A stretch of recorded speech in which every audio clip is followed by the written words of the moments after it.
ষষ্ঠী সকলকে। আজ আমার মাসির বাড়িতে ছিল দুর্গাপুজো, তাই সকাল সকাল ব্যাগ গুছিয়ে মাসির বাড়ি চলে এলাম। এসেই মা আর বৌদি ভাই মিলে ভোগের আয়োজন শুরু করলো।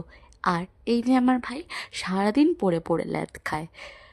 আজ ছিল নিরামিষ রান্না, দারুণ দারুণ রান্না। ছাদে গিয়ে দেখলাম, ও মা, কি সুন্দর প্যান্ডেল করা হয়েছে।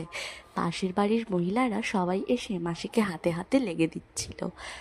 বাড়ির পুজো মানে তো জানেনই, অনেক বেশি কাজ। মাসি সকাল থেকে সব বাসন কোসন বের করে সুন্দর করে মুছে রেখে দিয়েছিল।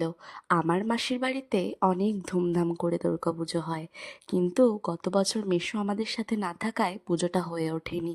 তাই এবছর থেকে ধুমধাম করে আবার পুজো হবে, কিন্তু তাও কোথাও একটা বেদনার সুর রয়ে গিয়েছে। আমার দাদারা বাড়ি আসতে পারেনি শুধুমাত্র কর্মব্যস্ততার কারণে। সত্যি কাজটা এমনই, মানুষকে হাত পা বেঁধে দেয়, চাইলেও সে আসতে পারে না। যাই হোক, এটা ষষ্ঠীর প্রথম দেবীর আগমন।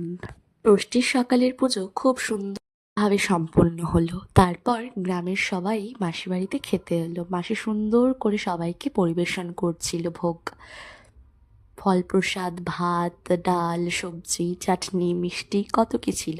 এতটাই। কাল আবার সপ্তমীর ব্লগ নিয়ে আপনাদের সামনে আসবো। টাটা।